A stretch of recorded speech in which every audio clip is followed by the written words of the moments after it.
사랑하는 성도 여러분, 우리 다 같이 함께 하겠습니다. 지금은 순교자의 신앙을 회복해야 할 때입니다.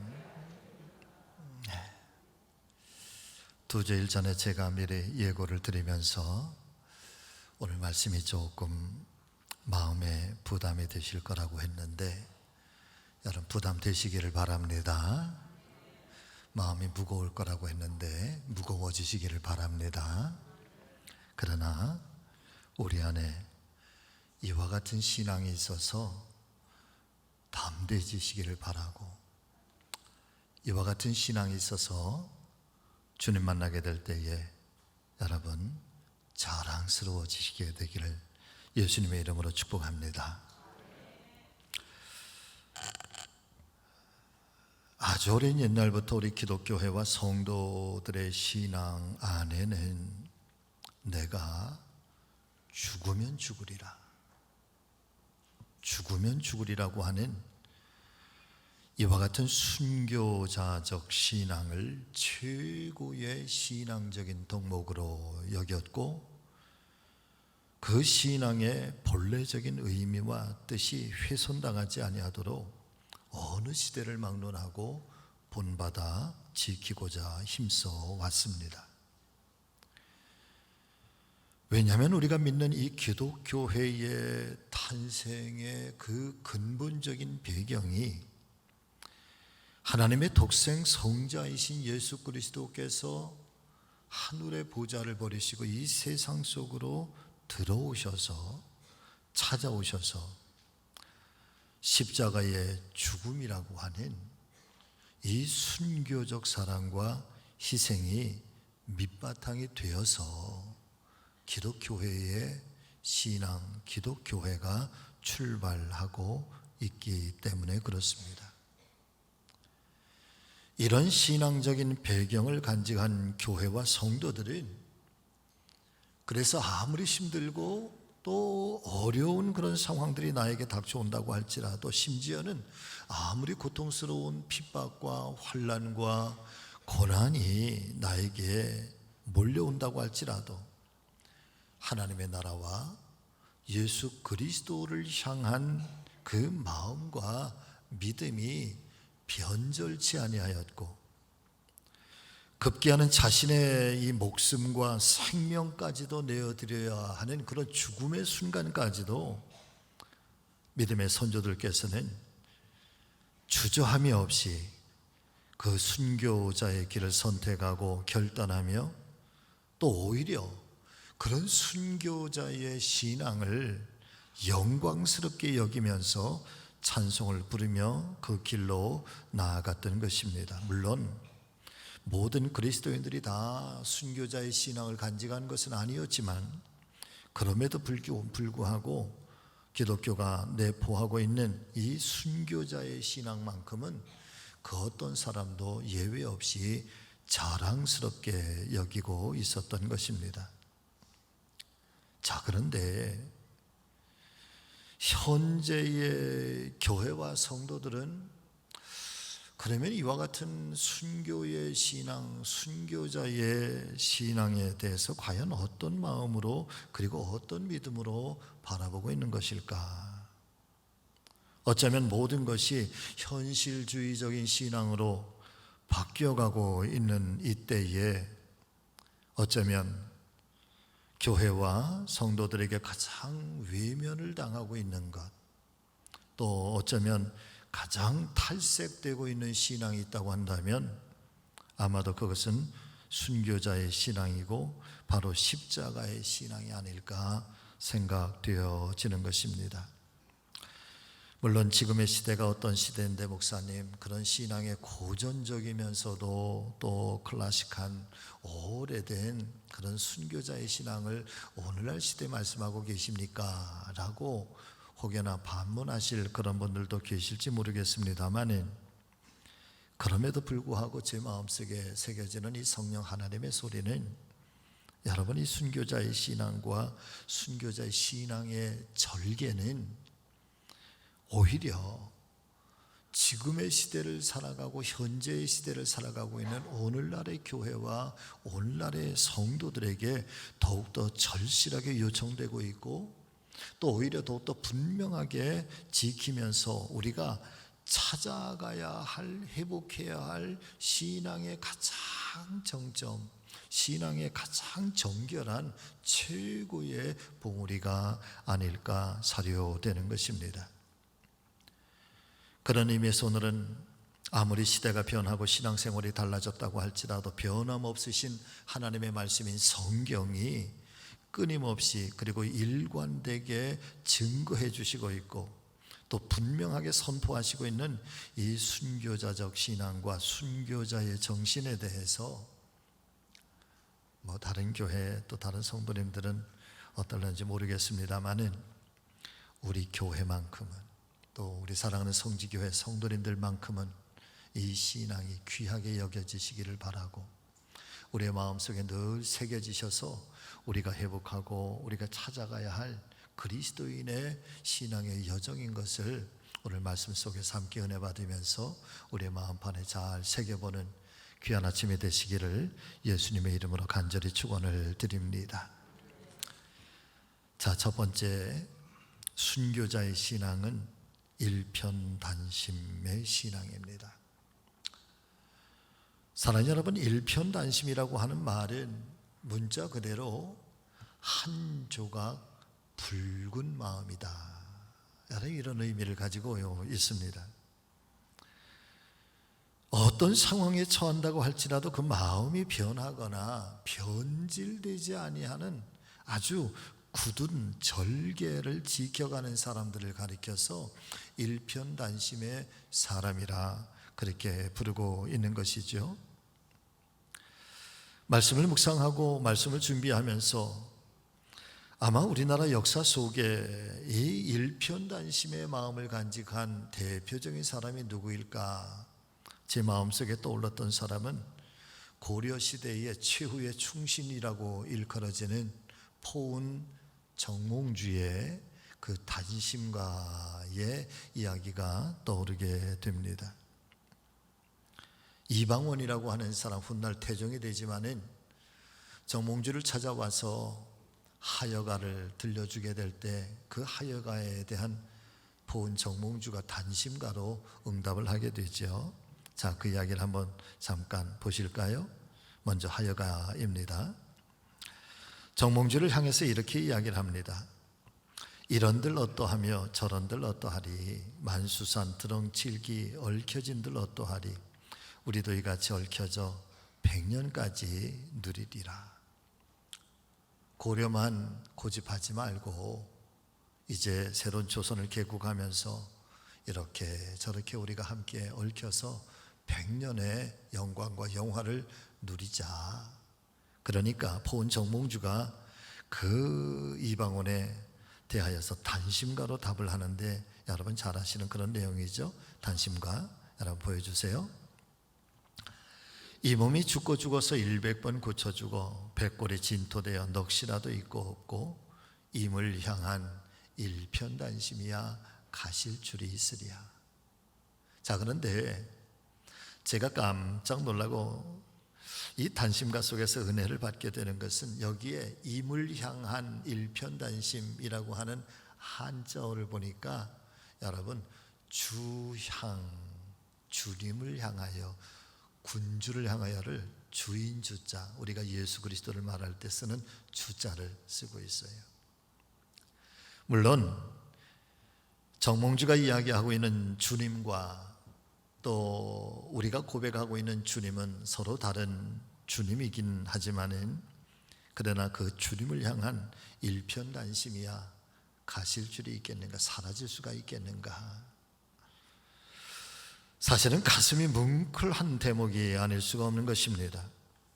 특별히 정몽주가 자신의 죽음이 임박하게 다가온 것을 알면서도 임을 향한 나의 이 한 조각 붉은 마음, 이 대목에서 의의 절개라고 하는 것이 어떤 것인지, 또 충성의 절개가 어떤 것이어야 하는지를 가슴 뭉클하게 깨닫게 되는 것 같습니다. 자, 그런데 사랑하는 성도 여러분, 우리가 믿고 있는 기독교 신앙의 가장 중요한 이 신앙적인 배경에서도 빼놓을 수 없는 것, 여러분, 그것은 바로 정몽주의 단심가와 같은 일편단심의 신앙이 우리 기독교 신앙이라고 하는 사실을 깨닫게 되시기를 바랍니다. 먼저 마태복음 16장 24절에서 25절의 말씀을 보면은 예수님께서 십자가의 순교자, 저는 예수님의 십자가의 죽음을 순교라 그렇게 오늘 말씀을 드리고 싶은 거죠. 어쩌면 하나님의 나라를 위하고 하나님의 영광을 위해서 순종해 가시는 길에 어쩔 수 없이, 그리고 마침내 필연적으로 가야 될 수밖에 없는 그 길인 것만은 틀림이 없지만은, 그런데 여러분, 그 길이 과연 쉽기나 하겠습니까? 내가 마음에 정한 대로 그대로 행한다고 하는 것이 여러분 얼마나 어려운 일이겠습니까? 저는 말씀을 묵상하고 설교를 준비하면서 예수님의 십자가의 죽음은 순교로다. 할렐루야. 구속의 은총을 완성하기 위해서 예수님께서 들려주셨던 말씀, 누구든지 나를 따르려면 내 제자가 되어야 할 터인데, 그리고 영생을 얻으려면 부단하게 자기 자신을 부인하고, 그리고 내게 주어진 이 사명의 십자가를 지고 주님을 따라야 할 것이라고 예수님께서는 일찍이 우리에게 말씀해 주신 바가 있습니다. 그래서 그 말씀에 따라서 초대교회와 성도들과 그리고 후대를 이어가는 기독교 신앙의 선진들은 한결같이 신앙의 표대를 삼고 나아갔다는 것은 예수 그리스도의 이 순교, 예수 그리스도의 이 고난의 발자취를 따라서 나도 장렬한 순교의 제물이 되는 것을 두려워하지 않았고, 또 우리 한국 교회의 영적인 이 모든 자산들도 여러분 모두가 다 그렇게 순교자의 터전 위에서 그 순교를 이어받은 계승자들에 의해서 오늘날의 한국 교회 그리고 성도들이 세워지게 된 줄로 믿습니다. 그러니까 교회의 근본 속에는 이 순교의 희생과 순교자의 신앙과 순교자의 정신이 여러분 빠질 수가 없다는 거죠. 자, 그러면 이 순교자의 신앙의 가장 대표적인 것은 무엇일까? 슬로건은 무엇일까? 여러분 같이 하십니다. 오직 예수. 아멘. 오직 예수. 이 세상 그 어떤 것도 예수님과 바꾸지 않겠다는, 때론 그것이 명예라고 할지라도 권세라고 할지라도, 아니 심지어는 내 목숨이라고 할지라도 예수 그리스도의 그 이름을 부끄럽게 하는 일에 나는 타협하지 않겠다, 바꾸지 않겠다, 나는 순결하게 이 길을 가겠다. 그것이 일편단심의 신앙으로 삶의 길을 걸으셨던 예수님도 그러하셨고, 사도들도 그러했고, 초대교회의 선진들이 그러했으며, 우리 기독교 신앙의 모든 믿음의 선진들이 오늘의 교회를 세우기 위해서 이 신앙의 길을 주저함이 없이 나아갔던 것을 여러분 우리는 기억하고 있습니다. 제주도에 가면은 이기풍 목사님, 제주 선교의 선구자라고 하시는 이기풍 목사님의 그 신앙의 일대기를 따라서 신앙의 박물관이 있고 성지 순례 코스가 있게 되는데, 그 박물관에 가니까 이기풍 목사님의 그 일대기의 신앙의 일대기에 특별히 순교당하기 직전에 있었던 이야기들을 그렇게 나열해 놓아서 본 적이 있는데, 이런 이야기가 있습니다. 이게 부목사님을 취조하던, 이 신사참배를 거부하는 이 목사님을 취조하던 일본 순사가 이게 부목사님에게 이런 이야기를 합니다. 목사님, 아무도 안 볼 때, 당신 홀로 계실 때, 그렇게 몰래 신사참배를 하십시오. 그러면 당신의 목숨을 지금이라도 당장 살려드리겠습니다. 당신 같은 그런 믿음을 내가 본 적이 없습니다. 당신 같은 분은 신사참배를 그렇게 한다고 할지라도 천당 하나님께서 들어가게 하실 것입니다. 그렇게 유혹을 했더니 이기풍 목사님이 그 일본 순사를 향해서 이렇게 이야기를 했다고 그러지요. 나의 하나님께서 여러분 같이 하실까요? 불꽃 같은 눈동자로 나를 살펴보고 계실 터인데. 아멘. 하나님께서 그 불꽃 같은 눈동자로 나를 살펴보고 계실 텐데, 내가 지금 당장 내 목숨을 위하여, 나의 안위를 위하여서 그렇게 하나님과의 약속을 위반할 수가 있겠는가? 이 일 이후에 더욱더 아주 강력한 그런 고문을 받으시다가 여러분 결국은 감옥에서 숨을 거두시게 됩니다. 장로님 중에 박관중이라고 하는 장로님은 이런 이야기를 하십니다. 일본에 들어갈 수 있는 여권도 비자도 없고 허락도 안 받았는데 그냥 무작정 일본으로 가는 비행기에 밀항을 하고, 비행기라는 배에 밀항을 하고 일본 건너가셔서 일본 국회의사당 앞에 가가지고 큰 소리로 전도지를 막 뿌리면서 여러분 외쳤던 그런 이야기가 있습니다. 자, 띄워주세요. 나의 하나님 지상 명령으로 내가 이 말씀을 전하러 가는데 누가 내 가는 길을 막을 수가 있겠는가? 그러면서 국회의사당 앞에 큰 소리로 외치는 거야. 회개하라. 회개하지 아니하면 너희 일본은 반드시 망하게 될 것이다. 결국은 그 일로 말미암아서 체포를 당하게 되고 감옥에 갇혀서 취조를 받게 되고, 그럴 때 마지막 일본의 법정에서 그 많은 일본 사람들이 보는 앞에서 당당하게 외치기를 이렇게 외쳤다는 거죠. 사람이 죽을 때가 돼서 죽지 못하면 사는 것이 죽는 것만 못하다.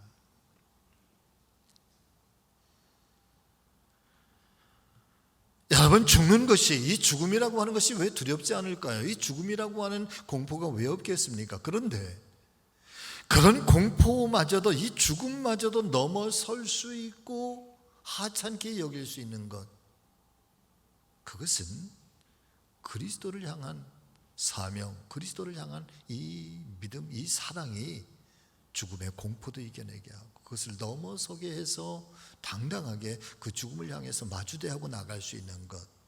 여러분, 이게 신앙의 능력이라는, 일편단심의 능력. 우리 감리교회의 순교자 동해 천국교회 최인규 권사님이라는 분이 계시는데, 굉장히 부자, 아주 지주의 아들로 태어나서 어릴 때부터 아주 막무가내로 그렇게 자랐다고 그래요. 예.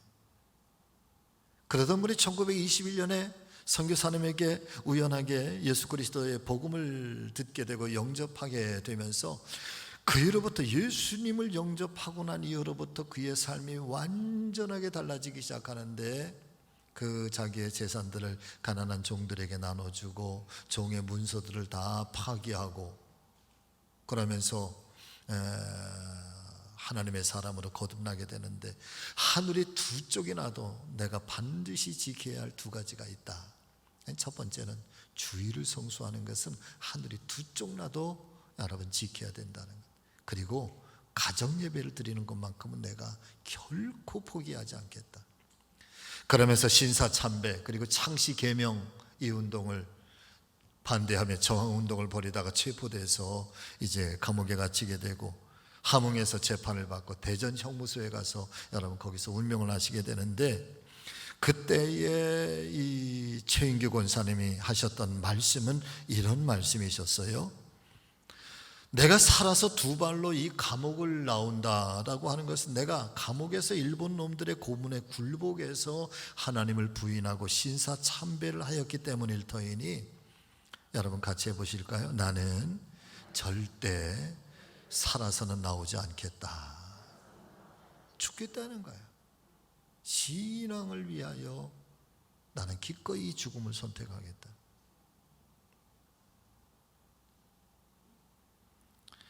한마디로 말씀을 드리면 이 순교의 신앙은 오직 예수 그리스도 그분만을 향해서 일편단심의 그런 신앙으로 어떤 상황들, 어떤 현실들이 닥쳐온다고 할지라도 믿음이 변하거나 변질되거나 흔들리거나 배반하지 않았다라고 하는 말씀인 것입니다. 저는 우리 교회도 또 저와 여러분들에게도 여러분 이 일편단심의 신앙, 순교자들이 늘 가슴속에 불덩어리처럼 간직하고 있었던 이 신앙이 우리 안에서도 여러분 흔들리고 변하지 아니하고 깨어지지 아니하고 우리의 가슴 속에서도 이 신앙이 살아있게 되시기를 예수님의 이름으로 축복합니다. 세계적인 선교학자인 컬 밋롱이라고 하는 아시안 신학자가 있는데 이분이 우리 한국 교회를 향해서 경고처럼 그에게 선포한 그런 말씀이 있습니다. 여러분 보세요.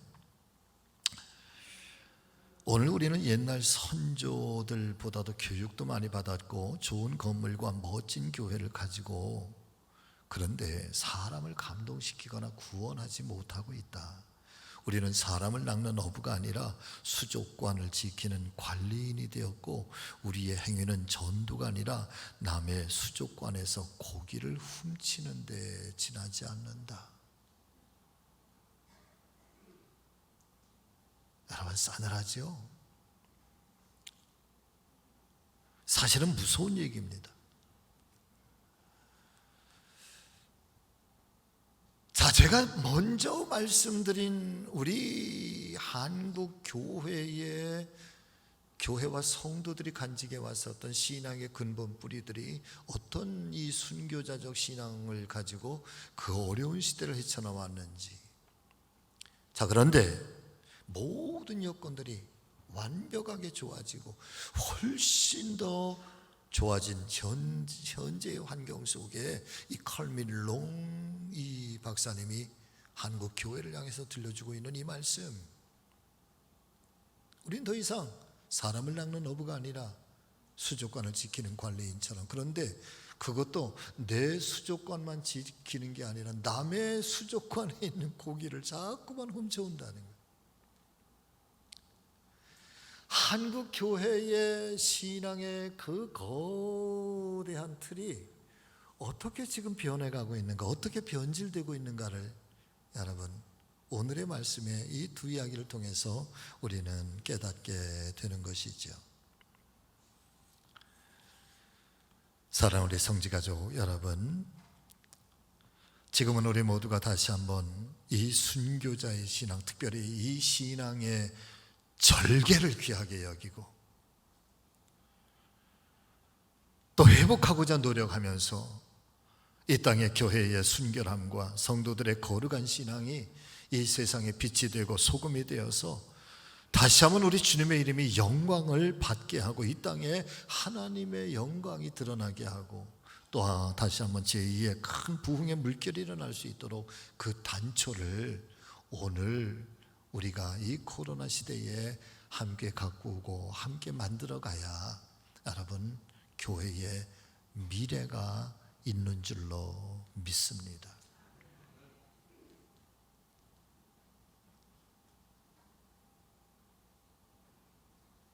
그것을 오늘 세우지 않으면, 오늘 교회가 그 단초를 만들어가지 않으면 앞으로 30년 후에 또 한국 교회는 어떻게 변해 있을까? 여러분 30년이 먼 세대가 아니라 우리의 당대의 시대입니다. 우리가 눈을 뜨고 있을 때. 자, 두 번째는 거룩한 교회는 이 순교자가 흘린 피의 제사 위에 세워지게 되고 그리고 그 터전 위에 교회는 부흥해 왔습니다. 마가복음 1장 15절의 말씀을 보면 예수님께서 이 세상에서 선포하신 가장 첫 번째 복음의 말씀이 있었는데 여러분 그 복음의 말씀은 다른 것이 아니라 바로 이 말씀입니다. 때가 찼다. 하나님의 나라가 가까이 왔다. 그러니 너희는 회개하고 복음을 믿으라. 자, 그런데 2000년 전 당시 예수님께서 이 말씀을 선포하셨을 때, 특별히 회개하라 하나님의 나라가 가까웠다라고 하는 이 말씀을 선포하셨을 때, 그때 당대의 사람들은 예수님의 이 말씀 앞에 어떤 반응을 보였을까요? 그들은 회개하지 않았고 오히려 예수님의 이 복음의 메시지를 막으려고 온갖 모함과 모략과 꾀를 통하여 심지어는 예수님의 목숨을 취하려고 여러분 그들은 그렇게 힘을 썼습니다. 자, 그렇다면 만약에 물론 역사에는 만약에라고 하는 단어가 소용이 없다고 하지만은, 그러나 만약에 자 지금 오늘 이 시간에 예수님께서 오늘 저와 여러분들에게 이 말씀, 때가 찼다, 하나님의 나라가 가까이 왔다, 이제 그러니 너희는 회개하라, 그리고 복음을 믿으라, 이 말씀을 지금 이 시간 저와 여러분들에게 예수님이 선포해 주시고 있다고 한다면, 여러분 오늘 우리는 그 예수님의 말씀 앞에 어떤 반응을 보이게 될까요?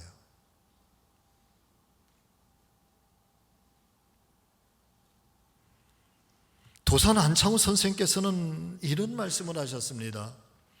한 나라가 한 동네에 경찰서 100개를 세우는 것보다 하나의 교회를 세우는 것이 나라를 위하여 더 낫다. 그만큼 교회가 너무나도 자랑스럽다 말씀하시면서, 우리가 기독교인이라고 하는 사실이 그 시대 속에서 얼마만큼이나 자랑스러웠는지 그런 자부심을 가졌던 때가 있었다 말씀해 주고 있는 것입니다. 그런데 반면에 요즘은 다 알고 계시는 것처럼 가슴 아픈 현실이지만은, 예, 제가 그리스도인입니다, 예, 제가 교회를 다닙니다, 예, 제가 목사입니다 라고 하는 이 말을 우리가 스스로 외치면서 자랑스럽게 여길 수 있는 형편은 아닌 것 같습니다. 혹여나 텔레비전의 뉴스 속에서 교회와 성도들에 대한 비윤리적이고 비복음적인 사건들, 또 많은 경우에 이단과 사이비들에 의해서 그런 일들이 종종 발생하고 또 많이 터지게 됩니다만은, 어쨌든 그런 일들이 빗대어서 뉴스거리로, 가십거리로 나타나게 될 때, 여러분 그런 뉴스들을 대하면서 가슴이 두근두근 되고, 그리고 또 여러분 부끄러워서 견딜 수가 없게 되는 것은 도대체 왜 그럴까요? 왜 이렇게 된 것일까? 교회 하나가 세워지는 것이 경찰서 100개가 세워지는 것보다 훨씬 더 자랑스럽고 나라의 미래를 위해서 훨씬 더 좋은 일이라고 세상에 그렇게 인정하고 세상에 그렇게 기뻐할 때가 있었는데, 도대체 무엇이 잘못된 것일까? 무엇이 변질되고 있는 것일까? 어떤 부끄러운 일들이 교회 안에, 그리고 우리의 성도들의 신앙 속에 그렇게 흘러들어오고 있는 것일까? 여러분 아까도 말씀을 드렸지만, 한국 교회의 신앙이 순교자의 신앙에서 어떻게 이 칼밀롱 박사가 이야기하는 것처럼 수족관의 교회처럼, 또 수족관, 남의 수족관에 있는 그런 고기를 훔쳐오게 되는 것, 이런 교회가, 한국 교회가 어떻게 이렇게 변화되고 변질되고 바뀌어져 오고 있는 것인지, 여러분 우리가 깨닫고 우리가 느끼고 있는 이런 변화를 믿지 않은 세상 사람들이 훨씬 더 예민하게, 교회가 이렇게 지금 변질되고 있고 교회의 신앙이 이렇게 달라지고 있다는 사실을 믿지 않은 세상 사람들이 훨씬 더 예민하게 느끼고 있다는 거예요. 이게 문제라는 거예요. 그러니까 예수님께서 때가 찼다, 하나님의 나라가 가까웠으니 회개하라, 복음을 믿으라, 예수님이 오늘 이 자리에 오셔서 말씀을 한다 할지라도, 그때나 지금이나 우리의 믿음은, 우리의 반응은 다르지 않을 거라는 거지. 왜? 교회 모습이 지금 수족관과 같이, 오늘도 우리의 신앙은 지금 거기에 그렇게 변질되고 있으니까. 아무도 예수를 위하여 죽으러 가자고 얘기하는 사람이 없다니까. 다시 한번 우리가 이 순교의 신앙, 오직 일편단심, 예수 그리스도와는 바꾸지 않겠노라, 목숨까지도 내가 바꾸지 않겠노라. 여러분, 이 신앙에 대해서 들으려고 하지 않으니까, 또 전하려고 하지 않으니까 우리는 무뎌져 가는데, 오히려 믿지 않은 세상 사람들이 훨씬 더 예민하게 교회가 달라지고 있다는 것을 여러분 알고 있다는 거예요. 가슴이 아프지.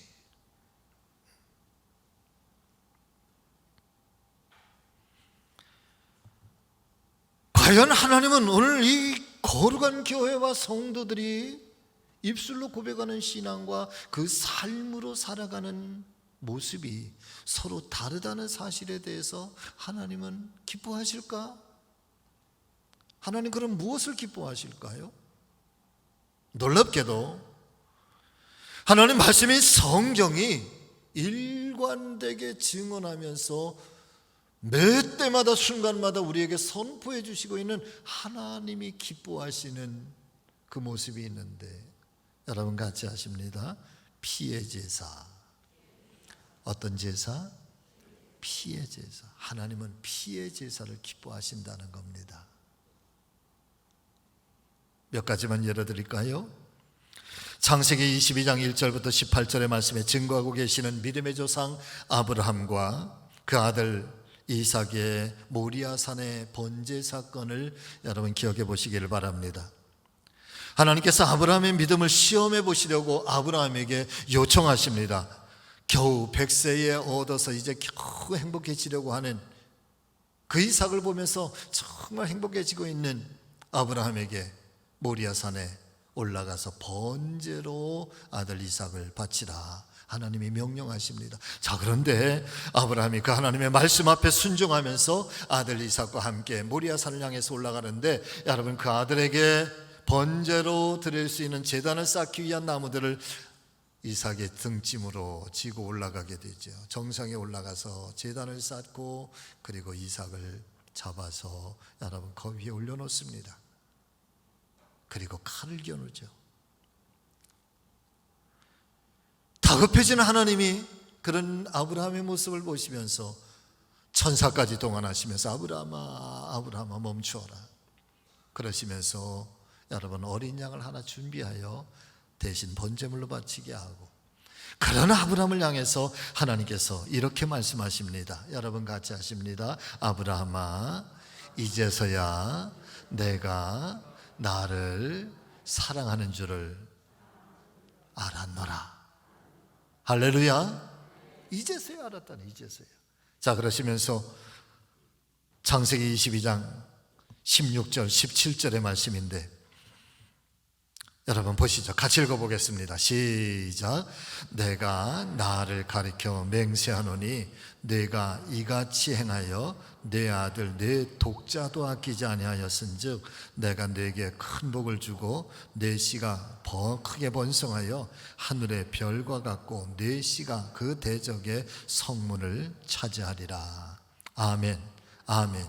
성경에서 유일하게 단 한 번 하나님께서 선포해 주시는 말씀, 내가 너에게 큰 복을 주리라. 오직 유일하게 아브라함에게만 큰 복을 주시겠다.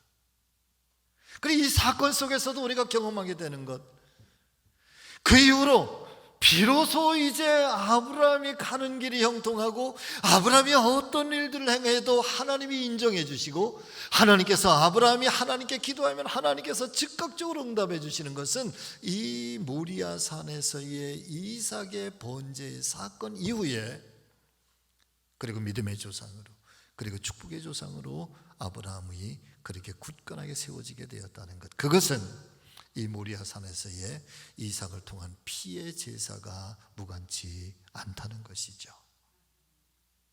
거기가 시작이라는 거예요. 이제서야 내가 너의 믿음을 보았다. 여러분, 6월절의 절기에 대한 말씀은 어떻습니까?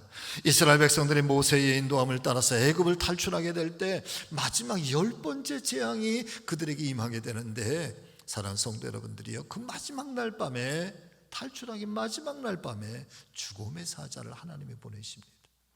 그래서 이스라엘의 장자, 애굽의 장자들, 그리고 가축의 모든 첫 번째 것들이 다 죽임을 당하게 될 때, 그런데 유일하게 살아나는 생명의 역사가 있는 집들, 여러분, 그 집은 바로 어린 양의 피를 문설주와 문기둥에 바른 집은, 그 어린 양의 피를 보고 하나님 보내신 죽음의 사자가 그 집을 넘어갔다네.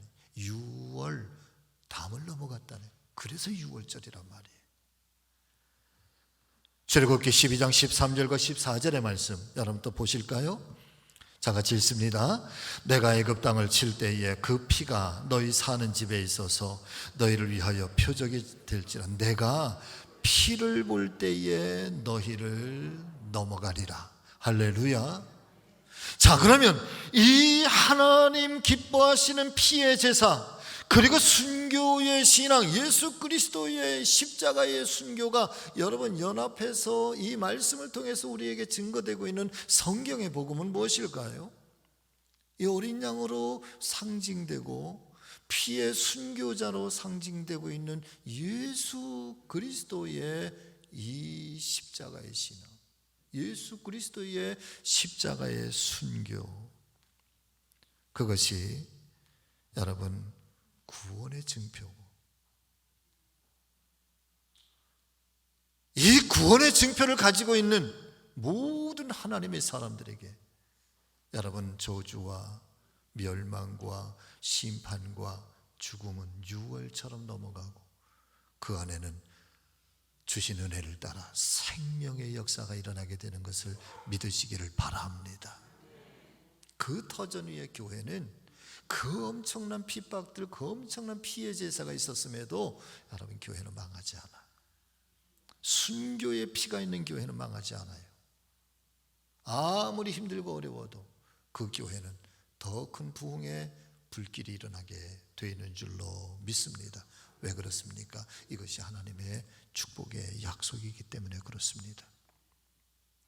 왜 제가 오늘 이 순교의 신앙, 이 피의 제사를 왜 말씀을 드리는가 하면, 오늘 저와 여러분들이 다시 찾아야 되니까, 다시 귀하게 여겨야 되니까, 다시 회복해야 되니까, 그래야지 이 코로나 시대를 넘어갈 수 있고 이 코로나 시대를 극복할 수 있고, 오늘 그런 교회의 결단이 있어야 되고 오늘 그런 성도들의 결단이 있어야 여러분 그 신앙의 피의 제사를 보시고 하나님께서는 그 터전 위에 또 다른 부흥으로, 또 다른 축복으로 하나님께서 역사하실 것을 저는 그렇게 믿고 있기 때문에 그렇습니다. 그것이 오늘 말씀이 선포하고 있는 은혜이니까요.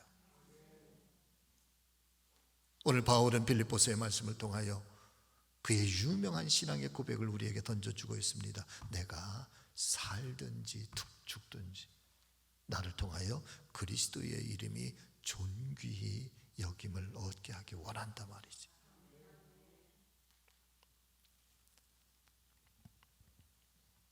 사랑하는 성도 여러분, 순교자의 신앙은요, 오직 예수님만 바라보는 흔들리지 않은 일편단심의 신앙이고, 순교자의 신앙은 오직 하나님만 두려워하고 세상과 사람을 두려워하지 않는 강하고 담대한 신앙이고, 순교자의 신앙은 세상 속에서 살아가지만 이 세상 속에서도 거룩함을 지키고 순결함을 지켜가는 그런 절개의 신앙이고, 순교자의 신앙은 오직 영생 천국을 소망으로 바라보면서 오늘 현재를 인내하며 나아가는 신앙이고, 순교자의 신앙은 바울의 고백처럼 내가 선한 싸움을 싸우고 나의 달려갈 길을 마치고 믿음을 지켰으니 이제 후로는 나를 위하여 의의 면류관, 이 생명의 면류관이 예비되었음을 믿고 승리의 개선가를 부리며 하나님 앞에 서는 그날까지 굳건하게 살아가는 신앙이 순교자의 신앙인 것입니다. 말씀을 마치겠습니다. 금주 한 주간도 여러분 이 말씀을 붙들고 여러분 올곧게 사시기를 주의 이름으로 축복합니다. 정결하게 사시기를 예수님의 이름으로 축복합니다. 좀 더 신실하게, 내가 교회답게, 내가 성도답게, 여러분 내 삶의 현장, 내 삶의 자리를 여러분 그렇게 아름답게 변화시켜 나가는 우리 성지교회 성도님들 다 되시기를 예수님의 이름으로 축원합니다. 기도하겠습니다. 살아계신 아버지 하나님,